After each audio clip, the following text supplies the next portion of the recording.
Hello everyone, welcome to XZIS Academy. মই আজি আপোনালোকৰ ওচৰলৈ লৈ আহিছো 17th এপ্ৰিলৰ নিউজ পেপাৰ এনালাইচিছ। এতিয়া চাওঁ হওক 17th এপ্ৰিলত কি নিউজ আৰ্টিকেল আছিলে যিবিলাক আমাৰ এক্সাম পইণ্ট অফ ভিউৰ পৰা ইম্পৰ্টেণ্ট হ'ব। তাৰ আগতে মই আপোনালোকক জনাবলৈ বিচাৰিছো যে আমাৰ XZIS Academy আপোনালোকৰ ওচৰলৈ লৈ আহিছে APSC আৰু UPSC CSC বাবে ক্লাছেছ য'ত আপোনালোকক প্ৰিলিমছ মেইনছ আৰু ইণ্টাৰভিউলৈকে গাইডেন্স দিয়া হ'ব। লগতে থাকিব expert faculty and mentorship, comprehensive study material, regular test series and evaluation কৰা হ'ব, কাৰেণ্ট এফেয়াৰ্ছ এণ্ড আনসাৰ ৰাইটিঙত ফ'কাছ কৰা হ'ব আৰু আমাৰ যিমানখিনি বেটচেছ থাকিব সেইখিনি স্মল চাইজৰ হ'ব যাতে আমি প্ৰতিজন ষ্টুডেণ্টকে পাৰ্চনেলি এটেনশ্যন দিব পাৰোঁ। গতিকে আপোনালোকে দেৰি নকৰি যোগাযোগ কৰক XZIS একাডেমীৰ লগত এই নাম্বাৰটোত। এতিয়া আহক আমি ফাৰ্ষ্ট আৰ্টিকেলটোৰ ফালে আগবাঢ়ো।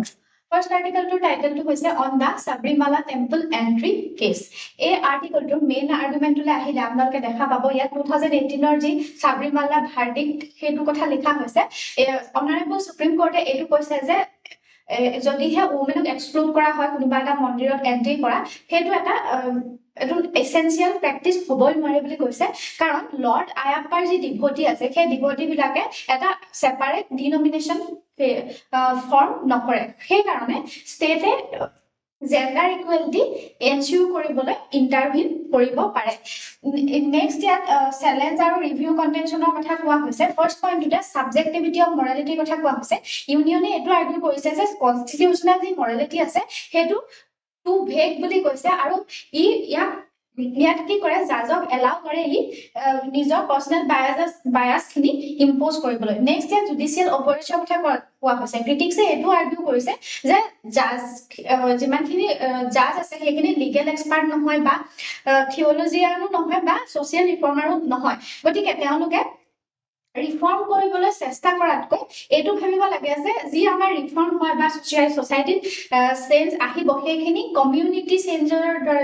জৰিয়তেহে আহিব, উইদিন কমিউনিটিৰ পৰা আহিব, লেজিসলেশ্যনৰ থ্ৰুৱেদি নাহে। নেক্সট ইয়াত ইণ্টাৰনেট প্লুৰেলিটিৰ কথা কোৱা হৈছে। আৰ্গুমেণ্টত এইটো কোৱা হৈছে যি আৰ্টিকল 26 আছে সেইটো ভায়লেট হৈছে কাৰণ এইটোৱে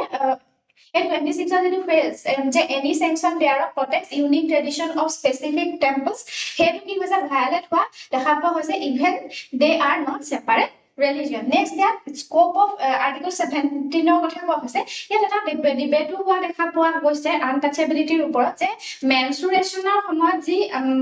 ব্যৱহাৰ কৰা হয় ওমেনৰ ওপৰত সেইটো আনটাচেবল হ'ব নেকি বা যে বায়'লজিকেল যি ফেক্টৰ্ছ আছে লাইক মেনচুৰেশ্যন সেইখিনি যদি এক্সক্লুড কৰা হয় সেইটো আনটাচেবিলিটিত পৰিব নেকি। এই আৰ্টিকেলটো কিমানি আছিলে। এতিয়া আমি নেক্সট আৰ্টিকেলটোৰ ফালে আগবাঢ়িম। নেক্সট আৰ্টিকেলটোৰ টাইটেলটো হৈছে India better place than others to brave West Asia war impact. এই আৰ্টিকেলটোৰ মেইন আৰ্গুমেণ্টটো যদি আমি চাওঁ তেতিয়া দেখা পাম যে ইয়াত এটা ষ্ট্ৰাকচাৰেল ইমিউনিটিৰ কথা কোৱা হৈছে। ইণ্ডিয়াৰ কিহৰ কাৰণে গ্লোবেল এনাৰ্জি শ্বক যি হৈ আছে তাৰ পৰা যি ষ্ট্ৰাকচাৰেল ইমিউনিটি সেইটোৰ ওপৰত কোৱা হৈছে যে ইণ্ডিয়াৰ এতিয়া ষ্ট্ৰাকচাৰেল ইমিউনিটি কেনেকৈ পাব গ্লোবেল এনাৰ্জি শ্বকৰ পৰা, কিহৰ কাৰণে ইয়াত পাব বুলি কৈছে। ডেমোগ্ৰাফিক ডিভিডেণ্ট আমাৰ ইয়াত আছে ভালকৈ আৰু ইণ্টাৰনেল ষ্টেবিলিটি আছে আৰু লগতে এগ্ৰেছিভ পিভট আছে টুৱাৰ্ড ৰিনিউৱেবল এনাৰ্জি আৰু হাই স্কিল চাৰ্ভিচৰ কাৰণে। এইখিনিৰ কাৰণে এটা ৱেষ্ট এছিয়া কনফ্লিক্টৰ ফলতো আমাৰ এটা ষ্ট্ৰাকচাৰেল ইমিউনিটি থাকিব বুলি কৈছে। এই পৰিস্থিতি যদি আমি চাওঁ ইয়াত ৰেজিলিয়েন্সৰ কথা লিখা আছে। ফাৰ্ষ্ট পইণ্টটোতে ইয়াত ডেমোগ্ৰাফিক স্কেলৰ কথা কোৱা হৈছে। আমাৰ ইয়াত ইয়াং পপুলেশ্যন আছে 1.4 বিলিয়ন যিটোৱে এটা মাছিভ ইণ্টাৰনেট মাৰ্কেটৰ সৃষ্টি কৰে আৰু সেইটোৱে বাফাৰ হিচাপে কাম কৰে এগেইনষ্ট এক্সটাৰ্নেল ট্ৰেড শ্বক। নেক্সটটো ডাইভাৰ্চিফাইড ইকনমিৰ কথা কোৱা হৈছে। ৰেণ্টিয়াৰ যিমানখিনি ষ্টেট আছে সেইবিলাকতকৈ আমাৰ ইণ্ডিয়াখন অলপ বেলেগ। ৰেণ্টিয়াৰ ষ্টেট মানে হৈছে সেইখিনি নেশ্যন যিয়ে ৰিচোৰ্চ এক্সপৰ্টৰ ওপৰত নিৰ্ভৰ কৰে। ইণ্ডিয়াৰ ইকনমি মেনুফেকচাৰিং চাৰ্ভিচেছ বা এগ্ৰিকালচাৰৰ ওপৰত নিৰ্ভৰ কৰে। গতিকে সেইটো এটা ৰেজিলিয়েন্সৰ মূল কাৰণ। নেক্সট ইয়াত এনাৰ্জি ট্ৰানজিশ্যনৰ কথা কোৱা হৈছে। ইণ্ডিয়াৰ যিটো শিফ্ট চলাৰ পাৱাৰৰ ফালে বা ইলেক্ট্ৰনিক ভেহিকলৰ ফালে সেইটো অকল এনভাইৰনমেণ্টেল গ'ল নহয়, এইটো কি হ'ব পাৰে এটা ষ্ট্ৰেটেজিক মুভ হ'ব পাৰে two brake the hydrocarbon ট্ৰেপ। Next ইয়াত স্কিল মাইগ্ৰেশ্যনৰ কথা কোৱা হৈছে যে ল' স্কিল যিমানখিনি লেবাৰ আছে যিমানখিনি ৱেষ্ট এছিয়াৰ সেইখিনি শিফ্ট হোৱা দেখা পোৱা গৈছে টু হাই স্কিল গ্লোবেল ৰ'লছলৈ যেনেকৈ ডেটা চাইণ্টিষ্ট, চাইবাৰ চিকিউৰিটি আৰু এইখিনিয়ে কি ইনক্ৰিজ কৰিছে কোৱালিটি আৰু ষ্টেবিলিটি অফ ফৰেইন এক্সচেঞ্জ ইনফ্ল'জটো সেইটো কি কৰিছে এনচিয়ৰ কৰিছে বা ইনক্ৰিজ কৰিছে। এই ছাপৰ্টিং এভিডেন্স বা কাউণ্টাৰ আৰ্গুমেণ্টছ হিচাপে আমি কি পাওঁ, এভিডেন্সটো পাওঁ যে ইণ্ডিয়াৰ যিটো geographical advantage high solar insolation আমাৰ ইয়াত আছে বা পলিটিক্যাল যেটো স্ট্যাটাস আছে as a cornerstone of Indo Pacific হেডৰ কি সাপোৰ্টিং এভিডেন্স হিচাপে এই কথাটো দেখুৱায় নেক্সট ইয়াত কাউন্টাৰ পইণ্টটাও লিখা গৈছে যে ষ্টেটৰ যিমানখিনি অইল কোম্পানী আছে সেইখিনি কাৰেন্টলি লছখিনি এবজৰ্ব কৰি আছে to keep domestic inflation in check which would strain the fiscal deficit if the conflict persist এটা যদি হেতু কন্টিনিউ হৈ থাকে তেতিয়াহলে কি হ'ব আমাৰ ফিস্কেল ডেফিচিট হৈ যাব পাৰে যদি কনফ্লিক্ট হৈ গৈ থাকে এই আৰ্টিকেলটো ইমানেই আছিলে এতিয়া আমি নেক্সট আৰ্টিকেলটোৰ ফালে আগবাঢ়িম নেক্সট আৰ্টিকেলটোৰ টাইটেলটো হৈছে government on wait and watch mode as US declines to extend waivers on Russia Iran food purchases এই আৰ্টিকেলটোৰ মেইন আৰ্গুমেণ্টলৈ যদি আমি দেখা পাওঁ সেই তাত মেইন আৰ্গুমেণ্টলৈ আহিলে দেখা পাম যে ইয়াত ইউএছৰ যে ডিসিশন টু এণ্ড স্যাংচন ৱেভাৰ সেই ডিসিশনটোৰ কথা কোৱা হৈছে আৰু ই কি কৰে এই স্যাংচন ৱেভাৰটোৱে আমাৰ ইণ্ডিয়াক ফোৰ্স কৰে to reevaluate its energy procurement strategy এতিয়া এণ্ড অফ ৱেভাৰ ইৰাৰ বুলি ফাৰ্স্ট পইণ্টতে ইয়াত লিখা হৈছে ইউএছৰ ট্ৰেজাৰীয়ে এইটো সিগনেল দিছে যে আমাৰ যেটো ফাৰ্ম ষ্টান্স তেওঁলোকৰ যেটো ফাৰ্ম ষ্টান্স আছিল by refusing extend windows for Russian and Iranian oil হেতু কি হৈছে একে থাকিব বুলি তেওঁলোকে কৈছে যে যিমান দিনলৈকে সেই স্টান্সটো আছিলে যে আমি স্যাংচনখিনি উঠাই লম অলপ সেইখিনি বা ৰেহাই দিম সেইখিনি স্টান্সটো ভ্যালিডিটি এতিয়া যেটো শেষ হ'বলৈ গৈছে সেইটো একে থাকিব বুলি কৈছে আৰু এইটো কি মাৰ্ক কৰে ইউএসএ ট্ৰানজিশন হৈছে ফ্লেক্সিবল স্যাংচনৰ পৰা সেই ৰিজনটো সলনি হৈ এটা ষ্ট্ৰিংজেন্ট মাত হৈ পৰিব মানে কি হৈ পৰিব ইয়াত নেৰো হৈ পৰিব ইয়াৰ বেসটো নেক্সট ইয়াত ইণ্ডিয়াৰ ৱেট এণ্ড ৱাচ পলিচি কথা কোৱা হৈছে ইণ্ডিয়ান গভৰ্ণমেণ্টে এটা ৱেট এণ্ড ৱাচ পলিচি লৈছে কিহৰ কাৰণে টু এভয়েডিং নিজ দ্যাট ৰিয়েকশন এতিয়া এইটো কি ৰিফ্লেক্ট কৰে যে ইণ্ডিয়াৰ যেটো ডিপ্লোমেটিক স্টান্স আছে হেতু ম্যাচিউৰ হয় কাৰণ এসেস কৰিছে যে ইউএছৰ যি ভলাটিলিটি আছে ডমেষ্টিক পলিটিক্সত হেতু এসেস কৰিছে লগতে গ্লোবাল সাপ্লাই চেইনৰ যি এফেক্ট কৰি আছে before committing to a new long term strategy মানে গ্লোবাল সাপ্লাই চেইনৰ ওপৰত যি এতিয়া প্ৰভাৱ পৰিছে হেতু এসেস কৰি আছে যাতে আমি নতুন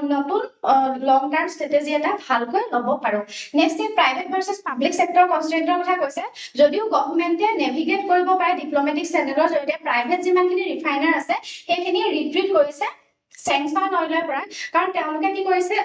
ভয় খাইছে যে ইউএছৰ ফাইনান্সিয়েল সিস্টেম কি হৈ যাব হেৰুৱাব বুলি তেওঁলোকে ৰিট্ৰিট কৰিছে কাৰণ ডলাৰ ক্লিয়াৰিং মেচিন হয় mechanism হয় ইউএছৰ ফাইনান্সিয়েল সিস্টেমটো নেক্সট ইয়াত pivot to the west and বিয়ণ্ডৰ কথা কোৱা হৈছে এই ভ্যাকুয়ামটো ফুলফিল কৰিবলৈ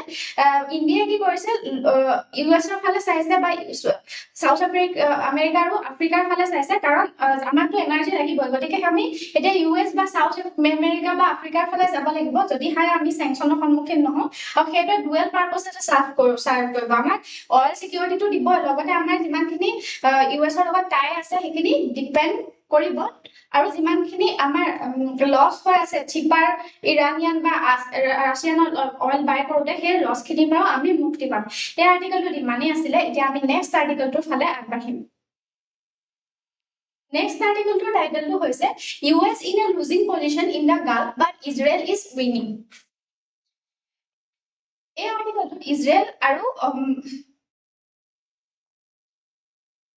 ইজৰাইল আৰু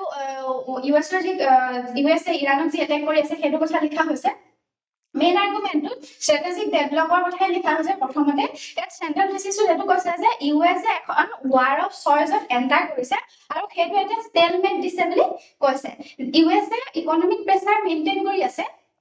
ইৰাণৰ ওপৰত কিন্তু ইৰাণে কি আছিল কৈছে ষ্ট্ৰেটেজিক ভিক্টৰি এটা পাই গৈছে কেনেকৈ পাইছে by maintaining effective control over strait of Hormuz যেহেতু ইৰাণে কি কৰিছে ষ্ট্ৰেট অফ হৰমুজ কন্ট্ৰোল কৰি আছে গতিকে ভিক্টৰি এতিয়া ইৰাণৰ বুলিয়ে ক'ব পাৰি নেক্সট ইজৰাইল আৰু ইউএছৰ যিটো চিম্বায়চিছ আছে ইটোৱে সিটো ইখন দেশৰ ওপৰত যিটো নিৰ্ভৰশীল হৈ আছে তাৰ কথা কোৱা হৈছে ফাৰ্ষ্ট পইণ্টতে ইনফ্লুৱেঞ্চ অন পলিচি কথা কোৱা হৈছে ইজৰাইলে America present কৰি আছে primary driver behind US maximum pressure campaign হিচাপে নিজকে কি কৰি আছে প্ৰেজেন্ট কৰি আছে আৰ্গুমেন্টটো এটো কৈছে যে ইজৰাইলৰ যি লিডাৰশিপ আছে সেইটোৱে প্ৰিফাৰ কৰে স্যাংচন বা বম ইৰাণ এখনকে প্ৰিফাৰ কৰিব over rich Iran integrated into the global economy ইৰাণক কেতিয়াও ইজৰাইলে কি কৰিব নোৱাৰে এটা ৰিচ গ্লোবাল ইকনমিত পৰিণত হ'বলৈ নিদিয়ে নেক্সট ইয়াত বম্বিং ভাৰ্চেছ স্যাংচন ডিলেমাৰ কথা কোৱা হৈছে ইজৰাইলৰ যেটো ষ্ট্ৰেটেজিষ্ট ষ্ট্ৰেটেজি আছে সেইটো আৰ্গিউ কৰিছে যে স্যাংচন খিনি কি হৈছে লিফ্ট হৈছে আৰু সেইটো কি এম্পাৱাৰ কৰিব ইৰানৰ ৰিজিয়নেল প্ৰক্সিস লাইক হিজবুল্লাহ হামাস যদিহে স্যাংচন উঠাই লোৱা হয় ইৰানৰ ওপৰত তেতিয়াহ'লে সেইখিনি প্ৰক্সিস খিনি ৰাইজ কৰিব বুলি কৈছে গতিকে যি প্ৰেছাৰ আছে ইকনমিক ইৰানৰ ওপৰত সেইখিনি মেইনটেইন কৰিব লাগিব আৰু চইচ দিব লাগিব যে ইকনমিক ৰুইন কৰিবনে বা মিলিটাৰী কনফ্ৰণ্টেশ্যন দিব কৰিবনে ৱাৰ কৰিবনে বা ইকনমিটো তেওঁলোকৰ একে হৈ থাকিব মানে সেইখিনি ওপৰত এটা চইচ দিব লাগিব নেক্সট ফেইলিয়াৰ অফ প্ৰেছাৰ টেকটিক্সৰ কথা কৈছে এই আৰ্টিকলত এইটো আৰ্গিউ কৰিছে যে যি ইৰানে কিহক প্ৰায়োৰিটাইজ কৰিছে নেশ্যনেল সভাৰেণ্টি বেছিকৈ প্ৰায়োৰিটাইজ কৰিছে কাৰণ তেওঁলোকে ডিফিট মানি ল'ব খোজা নাই হাৰটো মানি ল'বা খোজা নাই সেইকাৰণে তেওঁলোকে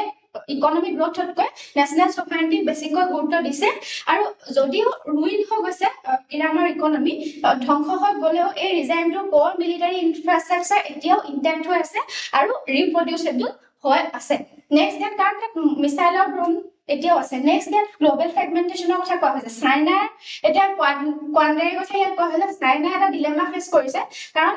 চাইনাই ইৰানৰ পৰা অইল বাই কৰে আৰু চাইনা এতিয়া ইৰানৰ ফালে ক'বই লাগিব লগতে গাল্ফ পাৰ্টনাৰ বাকিবোৰ যিমানখিনি দেশ আছে সেইখিনিও যাতে এলিনেট হৈ নাযায় সেইখিনি কথাও চাইনাই সেইখিনি ওপৰতো গুৰুত্ব দিছে যে চাইনাৰ হেজিমনিটো যাতে থাকে নেক্সট ইয়াত ইউৰোপিয়ান ডাইভাৰজেন্সৰ কথা কোৱা হৈছে ইউৰোপীয় যিমানখিনি মেজৰ পাৱাৰ আছে ফ্ৰান্স জাৰ্মানী সেইখিনিয়ে কি বিচাৰি আছে যে এটা ৱে বিচাৰি আছে to bypass US unilateralism to stabilise the region এই আৰ্টিকলটো ইমানেই আছিলে এতিয়া আমি নেক্সট আৰ্টিকলটোৰ ফালে আগবাঢ়িম নেক্সট আৰ্টিকলটোৰ টাইটেলটো হৈছে SC offers fresh hope to excluded voters এই আৰ্টিকলটোৰ কোৰ থেসিসটোত এটো লিখা আছে যে আমাৰ অনাৰেবল সুপ্ৰিম কোৰ্টে এতিয়া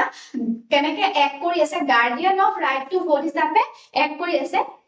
সুপ্ৰিম কোৰ্টে এতিয়া কি এনশিওৰ কৰিছে যে এডমিনিষ্ট্ৰেটিভ বা জুডিশিয়েল ইৰ'ৰ থাকিলেও এছআইআৰ যিটো প্ৰসেস হৈ আছিল ওয়েস্ট বেংগলত স্পেশাল ইন্টেনসিভ যি ৰিভিজন হৈ আছিল তাত কি হৈ আছিল যে বহুতো ভোটাৰ থাকি গৈছিল ইলেক্টৰাল ৰোলত নাম নাছিলে গতিকে সেই ভোটাৰখিনি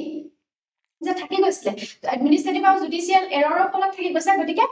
সেই তাত ইলেক্টৰাল ক্লিন আপ কেতিয়াও নহয় এনেকুৱা এটা মাসিভ ক্লিন আপ কেতিয়াও নহয় ইমানখিনি ভোটাৰ কেতিয়াও ওয়েস্ট বেংগলৰ ইলেক্টৰাল ৰোলত সোমাব মানে থাকি নাযায় আৰু সেইটোৱে পাৰ্মানেন্টলি ডিসএনফ্ৰেঞ্চাইজ নকৰে সিটিজেনক বিফোৰ এন ইলেকশন কি পইণ্ট কিটা যদি আমি চাওঁ ফাৰ্ষ্টতে লিখা আছে জুডিশিয়েল ইন্টাৰভেনশন কোৰ্টে এটো অৰ্ডাৰ কৰিছে যে যিয়ে জিকিব সেইটোৱে এটো যিয়ে জিকিছে এপিল কৰি পেলাই যে তেওঁলোকৰ ইলেক্টৰাল ৰোলত যদি নাম নাই আৰু ট্ৰিবিউনেলত এপ্লাই কৰিছে আৰু জিকিছে সেইখিনি স্পেসিফিক কাট অফ ডেট এটা দিয়া হ'ব এপ্ৰিল 21 টু 27 আৰু সেইটো কি ইনক্লুড হৈ থাকিব সাপ্লিমেন্টাৰী ৰোলছ টু ভোট সেইখিনি ইনক্লুড হৈ থাকিব নেক্সট স্কেল অফ ডিলিশনৰ কথা কোৱা হৈছে যে 91 লাখ ভোটাৰ কি হৈছে থাকি গৈছে গতিকে নিয়াৰলি 11.85% of total electorate হেতু থাকিয়ে গৈছে গতিকে ইয়াত এছআইআৰৰ যেটো প্ৰসেস হেতু যে একিউৰেসি যে নাই বা তেওঁলোকৰ যে তেওঁলোকৰ যেটো প্ৰসেস আছে হেতু প্ৰশ্নৰ উত্থাপন হৈছে যে এটো ভালকৈ হৈছে না নাই নেক্সট ইজ পলিটিক্যাল পলাৰাইজেশনৰ কথা কোৱা হৈছে টিএমসি এ কি কৈছে মানে তৃণমূল কংগ্ৰেছৰ স্টান্সটো কি যে এটো ডিসিশনটো ডেমোক্ৰেটিক ৰাইট বা জুডিশিয়েল ওভাৰ ৰাইটৰ ভিক্টৰি বুলি কৈছে কিন্তু বিজেপিয়ে কি স্টান্স লৈছে এছআইআৰ যেটো ক্লেম আছে হেতু ম্যানিপুলেট হৈ আছে বুলি কৈছে বাই দা ৰুলিং পাৰ্টি আৰু সেইখিনিয়ে স্পেসিফিক গ্ৰুপ কিছুমানক টাৰ্গেট কৰিছে যেনেকে মাটুৱাস ৰেফিউজিজ এইবিলাকক টাৰ্গেট কৰিছে আৰু এটো মেইনটেইন কৰিছে যে এই যিমানখিনি ক্লিন আপ হৈছে সেইখিনি নেসেসাৰী for purifying da list next ইয়াত কাউন্টাৰ আৰ্গুমেন্টটো কথা কি কোৱা হৈছে যে প্ৰসিডিউৰাল ফিউটিলিটি কথা কোৱা হৈছে ক্ৰিটিক্সে এটো আৰ্গিউ কৰিছে যে টাইম ফ্ৰেম আছে সেইখিনি বহুত শৰ্ট বুলি কৈছে যেহেতু 91 লাখ ক্যান্ডিডেট বাদেই পৰি গৈছে বা ভোটাৰ বাদ পৰি গৈছে হেতু 19 ট্ৰিবিউনেলে ইমান কম সময়ৰ ভিতৰতে প্ৰসেস কৰিব নোৱাৰে ইলেকশনৰ আগতে নেক্সট ইন্টিগ্ৰিটি অফ ৰুলৰ কথা কোৱা হৈছে অপোনেন্টে যি ইনক্লুজনৰ কথা কৈছে হেতু কি আৰ্গিউ কৰিছে যে অল অৰ আনভেৰিফাইড যিখন লিষ্ট আছে সেইখনে স্যাংটিটি অফ দি ইলেক্টৰাল ৰিজাল্ট কি কৰে কম্প্ৰমাইজ কৰে এই আৰ্টিকলটো ইমানেই আছিল এতিয়া আমি নেক্সট আৰ্টিকলটোৰ ফালে আগবাঢ়িম Next article to title to hoise no military solution to conflict say Austrian Chancellor and PM Modi. Our Honorable Prime Minister Modi ji aru Austrian Chancellor মাজত এটা টক হৈছিলে আৰু সেই টকটোৰ সেই ডায়লগটোৰ কথাই এই আৰ্টিকলটো লিখা আছে মেইন আৰ্গুমেন্টত ফাৰ্স্ট পইণ্টতে লিখা আছে non military resolution of the conflict দুইজন লিডাৰে এইটো এমফেচাইজ কৰিছে যে ইউক্ৰেইনত ৰাছিয়াৰ যি ৱাৰ হৈ আছে বা ৱেষ্ট এছিয়াৰ যি কনফ্লিক্ট হৈ আছে সেইবিলাক ৱাৰৰ বেটল ফিল্ডৰ জৰিয়তে কি কৰিব নোৱাৰি সলভ কৰিব নোৱাৰি বুলি কৈছে আৰু সলভ কৰিবলৈ হলে কি লাগিব বুলি কৈছে নিগোসিয়েচন লাগিব বুলি কৈছে আৰু negotiation is the only path বুলি কৈছে for to sustainable peace next ইয়াত ইণ্ডিয়া এজ এ গ্লোবেল ব্ৰিজৰ কথা কোৱা হৈছে চেঞ্চেলৰজনে এইটো কথাও কৈছে যে ইণ্ডিয়াই ভইচ যিটো আছে সেইটো এটা ৱেইট কেৰি কৰে আৰু সেইটোৱে কি দেখুৱাইছে নিউ দিল্লী যিটো গ্ৰোয়িং ৰোল আছে এজ এ মেডিয়েটৰ বিশ্ব বন্ধু বা গ্লোবেল ফ্ৰেণ্ড হিচাপে সেইটোৱে যি কনফ্লিক্ট আছে সেইখিনি সলভ কৰিবলৈ কি কৰিব অৰিহণা যোগাব নেক্সট ইয়াত ডাইভাৰ্সিফিকেশন অফ সিকিউৰিটি কোঅপাৰেশনৰ কথা কোৱা হৈছে ইয়াত ফোকাস কি কৰা হৈছে সাইবাৰ সিকিউৰিটি আৰু কাউন্টাৰ টেৰৰিজমৰ ওপৰত ফোকাস কৰা হৈছে আৰু এইটো কি সাজেষ্ট কৰে যে পাৰ্টনাৰশ্বিপ এতিয়া ট্ৰেডিশনেল ট্ৰেড মডেলতে চলি থকা নাই এটা মডাৰ্ন আৰু নন ট্ৰেডিশনেল সিকিউৰিটি থ্ৰেটছৰ ফালেও আগবাঢ়িছে পাৰ্টনাৰশ্বিপটো নেক্সট ইয়াত ইকনমিক ইন্টিগ্ৰেশনৰ কথাও কোৱা হৈছে যে এই টকটোত ইণ্ডিয়া ইউৰ যি ফ্ৰী ট্ৰেড এগ্ৰিমেণ্ট সেইটোৰ ওপৰতো আলোচনা কৰা হৈছে এইটোৱে কি ইণ্ডিকেট কৰে এই ফ্ৰী ট্ৰেড এগ্ৰিমেণ্টটোৱে যে যি বাইলেটাৰেল টাইজ আছে অষ্ট্ৰিয়াৰ লগত সেইটো এটা গেটৱে হ'ব টু ব্ৰডাৰ ইউৰোপিয়ান ইকনমিক ইন্টিগ্ৰেশন এই আৰ্টিকলটোত ইমানেই আছিলে এতিয়া আমি নেক্সট আৰ্টিকলটোৰ ফালে আগবাঢ়িম নেক্সট আৰ্টিকলটোৰ টাইটেলটো হৈছে delimitation with whole data can upset electoral framework এই আৰ্টিকলটোৰ মেইন থিমটো হৈছে যে ইয়াত এটা টেনচন দেখা গৈছে কিহৰ মাজত ৰিজিয়নাল ডিমান্ডছ এণ্ড কনষ্টিটিউচনেল ইউনিফৰ্মিটিৰ মাজত ফাৰ্স্ট পইণ্টটোতে The parity argument কথা কোৱা হৈছে states like Andhra Pradesh আৰু তেলেংগানাই parity বিচাৰিছে with Jammu and Kashmir য'ত delimitation হৈছিলে কেতিয়া 2022 হৈছিলে ইয়াৰ আৰ্গুমেন্টত এটো কৈছে যে যদিহে এটা ৰিজিয়নত delimitation হ'ব পাৰে বা বাউন্ডাৰী শিফট হ'ব পাৰে তেনেহলে বেলেগ বেলেগ ৰিজিয়নটো হ'ব লাগে নেক্সট ইয়াত কনষ্টিটিউচনেল টাইমলাইনৰ কথা কোৱা হৈছে আমাৰ অনাৰেবল সুপ্ৰিম কোৰ্টে এটো কৈছে যে 2026 ৰ যি ফ্ৰিজ হৈ আছে হেতু এটো এটা মিয়াৰ সাজেশন নহয় এটো এটা ম্যান্ডেটৰি টাইমলাইন বুলি কৈছে প্ৰিমেচিউৰ ডিলিমিটেশন কৰিবলৈ উলাইছে হেতু ইন সিলেক্ট ষ্টেটত হেতু কি ক্ৰিয়েট কৰিব এটা পেচৱৰ্ক ক্ৰিয়েট কৰিব ইলেক্টৰেল ফ্ৰেমৱৰ্কৰ কাৰণে নেক্সট ইয়াত ডিস্টেবিলাইজেশন অফ ফ্ৰেমৱৰ্কৰ কথা কোৱা হৈছে কোৰ্টে এটো আৰ্গু কৰিছে যে আইসোলেটেড ডিপাৰ্চাৰ মানে কিছুমান ষ্টেটত কৰা হৈছে বা কিছুমানক বাদ পৰি হৈছে ডিলিমিটেশন হে যেটো আইসোলেটেড ডিপাৰ্চাৰ হৈছে হেতু যি লাইন আছে কনষ্টিটিউচনেল প্ৰেসক্ৰিপশন যে লয়ে কি ডিমান্ড কৰে বা পলিটিক্যাল ডিসক্ৰিপশন গভৰ্নমেন্টে কি বিচাৰে সেইখিনি মাজত এটা যেটো লাইন আছিল হেতু ব্লাৰ কৰি ডিসেবলি দিব বুলি কৈছে নেক্সট ইয়াত ইভলিউশন অফ জুডিশিয়েল স্টান্সৰ কথা কোৱা হৈছে 1975 ৰ যেটো ৰাজনায়ক কেছ আছিল হেতু কি সাজেষ্ট কৰিছিল যে কোৰ্টে আতৰি থাকিব লাগে ইলেক্টৰেল লজৰ পৰা to ensure free and fair election কিন্তু 2024 ৰ যি পিছৰ চেণ্টাৰ ৰুলিং আছিল হেতু কি সাজেষ্ট কৰে যে কোৰ্টে স্টেপ ল'ব লাগিব যদি এক্সাৰসাইজটো irreconcilable হয় টু কনষ্টিটিউচনেল ভ্যালুজ মানে কনষ্টিটিউচনেল ভ্যালুৰ লগত যদি মিল নাথাকে সেই কাৰণ তেতিয়া কি থাকিব লাগিব কোৰ্ট আহিব লাগিব মাজত এই আৰ্টিকলটো ইমানেই আছিল এতিয়া আমি নেক্সট আৰ্টিকলটোৰ ফালে আগবাঢ়িম নেক্সট আৰ্টিকলটোৰ টাইটেলটো হৈছে below normal monsoon but no cause for alarm এই আৰ্টিকলটোৰ মেইন আৰ্গুমেন্টলৈ যদি আপোনালোকে আহে তেতিয়া দেখা পাব ইয়াত ইণ্ডিয়াৰ মনসুনৰ যি ফ্লাকচুৱেচন হৈ আছে হেতু ভালনাৰেবিলিটিটো ডিক্ৰিজ হোৱা দেখা পোৱা গৈছে কিহৰ কাৰণে মনসুনৰ ফ্লাকচুৱেচনৰ কাৰণে যি ভালনাৰেবিলিটি হয় হেতু ডিক্ৰিজ হৈছে কাৰণ বেটাৰ ফৰকাস্টিংৰ কাৰণে ইমপ্ৰুভ ওয়াটাৰ মেনেজমেন্ট আছে আমাৰ ইয়াত এতিয়া বা ডাইভাৰ্সিফাইড ৰুৰেল এসেট আছে ফাৰ্স্ট পইণ্টটোতে ফৰকাস্টৰ কথা কোৱা হৈছে আইএমডিএ এতিয়া প্ৰেডিক্ট কৰিব পাৰে বিলো নৰ্মেল মনসুন কেতিয়া হ'ব যে 2026 ৰ ভিতৰত যে আমাৰ বিলো নৰ্মেল ৰেইনফল হোৱা কথা আছে এলনিনোৰ ফলত সেই কথাটো প্ৰেডিক্ট কৰিছে আৰু সেইটোৱে 7 ইয়েৰৰ ষ্টেপ অফ যিটো এডিকুৱেট ৰেইনফল আছে হেতু কি কৰিব হেতু ব্যালেন্স কৰি দিব যদিও এবছৰ বৰষুণ নহয় আমাৰ 7 বছৰ পৰা ভালকে বৰষুণ হৈ আছে গতিকে হেতুৱে আমাৰ এটা কি হৈ যাব এটো এটা ব্যালেন্স কৰি দিব পাৰে নেক্সট ৰেজিলিয়েন্স নেৰেটিভৰ কথা কোৱা হৈছে আগতে যি বিলো নৰ্মেল ৰেইনফল হলে হেতুৱে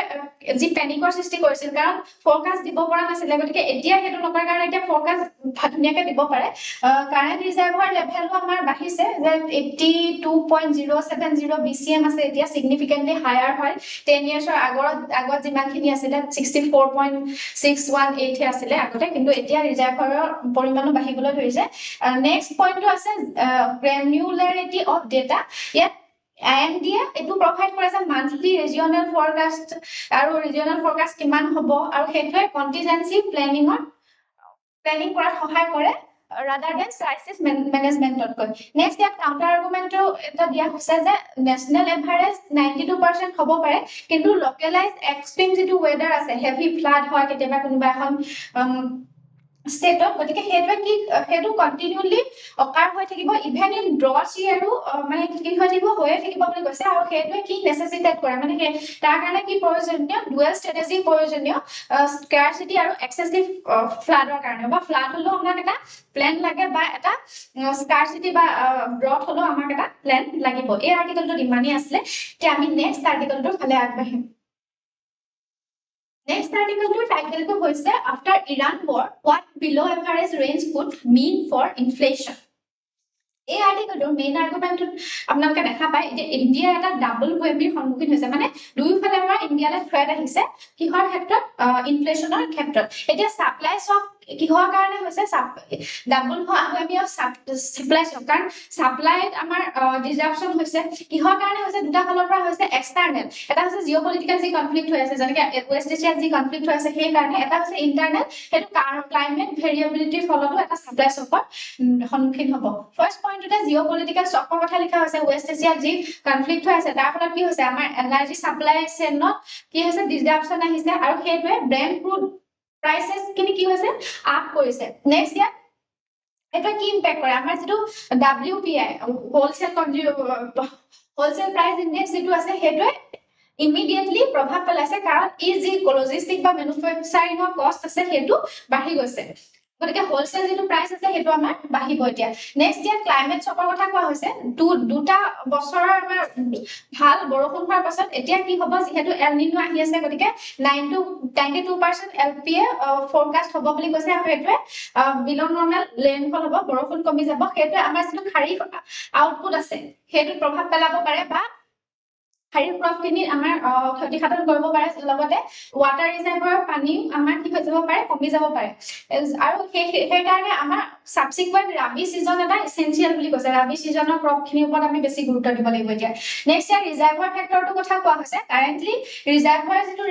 লেভেল আছে সেইখিনি ৰাফলি 44.7% কেপাসিটি এটা আছে যেটো হায়াৰ হয় লাষ্ট ইয়াৰতকৈ যদি পোৱাৰ মনসুনো হয় তেতিয়া হেতু ৰিসাৰ্চৰ জৰিয়তে হেতু প্ৰিভেন্ট কৰিব পৰা হ'ব যেটো আমাৰ ওয়াটাৰ ক্ৰাইসিসৰ যেটো সমস্যা আছে হেতু ইৰিগেশন আৰু হাইড্ৰ ইলেক্ট্ৰিক যেটো পাৱাৰ প্ল্যান্ট আছে পাছৰ বছৰ সেইখিনিয়ে সমাধান কৰিব পাৰিব নেক্সট ইয়াত কাউন্টাৰ আৰ্গুমেন্ট এটাও দিয়া হৈছে যে সাম ইকোনমিক্সে কি আৰ্গু কৰিছে কিছুমান ইকোনমিক্সে এটো আৰ্গু কৰিছে যে কোৰিলেশনটা আমি এটা দেখিবলৈ পাইছো between total rainfall and food প্ৰডাকচনৰ মাজত যেটো উইকেন্ড হৈ গৈছে due to improved irrigation and buffer stocks যে আমাৰ ইয়াত ৰেইনফল কম হলো বা ফুড ৰেইনফল কম হলো ফুড প্ৰডাকচনৰ ইমান প্ৰভাৱ নপৰে গতিকে হেতু কিহৰ কাৰণে হৈছে কাৰণ আমাৰ বাফাৰ ষ্টক বহুত আছে আমি ষ্টক কৰি বহুত ৰাখিব পাৰো বা ইৰিগেশন ফেচিলিটিও আমাৰ এতিয়া ভাল গতিকে কিমান বতৰ লো ৰেইনফলৰ ফলত বা ওয়েদাৰ কন্ডিশনৰ ফলত আমাৰ ফুডৰ ইমান এফেক্ট নপৰে যদিও এল নিনো এক্সট্ৰিম হয় হেতু হিষ্টৰিক্যালি ইনফ্লেশনটো পুশ কৰিব পাৰে কিন্তু RBI যেহেতু 6% এটা 6% লৈকে ইনফ্লেশন কন্ট্ৰোল কৰিব পাৰে গতিকে হেতু এটা দেখা যাব যে RBI হেতু যদি 6% লৈকে মেইনটেইন হৈ থাকে হেকিনলৈকে RBI কন্ট্ৰোল কৰিব পাৰিব এতিয়া এই আৰ্টিকেলটো ইমানই আছিল এতিয়া আমি নেক্সট আৰ্টিকেলটোৰ ফালে আগবাঢ়িম নেক্সট আৰ্টিকেলটোৰ টাইটেলটো হৈছে how proposed women's reservation bills could affect the delimitation process এই আৰ্টিকেলটোৰ মেইন আৰ্গুমেণ্টলৈ আহিলে আমি দেখা পাওঁ যে এই আৰ্টিকেলটোত কি লিখা আছে delinking of women's reservation from the census and ডিলিমিটেশ্যনৰ কথা লিখা আছে যে ওমেন ৰিজাৰ্ভেশ্যন যিমানখিনি আমাৰ লোকসভাত দিয়া কথা আছিলে বা ষ্টেট লেজিসলেটিভ এছেম্বলিত দিয়া কথা আছিলে সেইখিনি কিহৰ ওপৰত নিৰ্ভৰশীল আছিলে চেন্সাছ আৰু ডিলিমিটেশ্যনৰ ওপৰত নিৰ্ভৰশীল আছিলে কিন্তু এতিয়া সেইটো তাৰ পৰা আঁতৰি আহিছে লেজিসলেটিভ শিফ্ট এটা দেখা গৈছে কাৰণ 2023 এক্ট যিখন আছিলে যে তাত ওমেন ৰিজাৰ্ভেশ্যন দিয়া হ'ব 33% আৰু সেইটো কেতিয়া দিয়া হ'ব আমাৰ ডিলিমিটেশ্যন হৈ যোৱাৰ পাছত সেন্সাস হৈ যোৱাৰ পাছত আৰু সেইটো 2029 তে এপ্লাই কৰাৰ কথা আছিল কিন্তু এতিয়া চৰকাৰে কি কৈছে গভৰ্ণমেণ্টে 2026 তে যেহেতু আমাৰ এতিয়া কি হৈ আছে যেটো সেন্সাস চলি আছে সম্পূৰ্ণ হোৱা নাই চৰকাৰে কি কৈছে যে 2011 ৰ যি সেন্সাস পপুলেশন আছে পপুলেশন সেন্সাস আছে হেতু ওপৰত বেস কৰি ডিলিমিটেশ্যন এটা কৰা হ'ব গতিকে হেতু সেন্সাস বা ডিলিমিটেশ্যনৰ পৰা আঁতৰি অহা দেখা পোৱা গৈছে নেক্সট ইয়াত পপুলেশন ডিলেমাৰ কথা কোৱা হৈছে যে নৰ্দাৰ্ণ যিমানখিনি ষ্টেট আছে সেইখিনি হায়াৰ পপুলেশন গ্ৰোথ দেখিবলৈ পোৱা যায় সাউদাৰ্ণ ষ্টেটতকৈ গতিকে ডিলিমিটেশ্যন আহিলে এতিয়া সাউদাৰ্ণ ষ্টেট বিলাকে কি কৰিব পাৰে হেৰুৱাব পাৰে সিট কাৰণ পপুলেশনৰ ওপৰত বেস কৰি দিয়া হ'ব আনহাতে নৰ্দাৰ্ণ ষ্টেট বিলাকে সিট তাত বাঢ়িব গতিকে সেইখিনি এটা পাৰ্থক্য আহি যাব পাৰে নৰ্থ সাউথ যেটো আমাৰ ডিবেট আছে বা সেইখিনি নৰ্থ সাউথ ষ্টেটৰ মাজত সিটৰ এটা পাৰ্থক্য আহি যাব পাৰে নেক্সট ইয়াত 15 সিট প্ৰপোজালৰ কথা কোৱা হৈছে এই যে আমাৰ এতিয়া বৰ্তমান লোকসভাত সিট কিমান আছে 543 আছে প্ৰায় আৰু হেতু 15 লৈ বহুৱা কথা কৈছে আৰু হেতু কি এনশিওৰ কৰিব বুলি কৈছে যে হাই গ্ৰোথ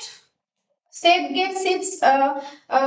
ensure কৰিব বুলি কৈছে আৰু কোনো ষ্টেটে কাৰেন্ট যিমানখিনি নাম্বাৰ আছে যে এতিয়া যিমানখিনি নাম্বাৰ কোনো এখন ষ্টেটত আছে হেতু হলনি নহয় বুলি কৈছে সিট গেইন হে কৰিব কোনোৱে কি নেহেৰুৱাই বুলি ইয়াত কোৱা হৈছে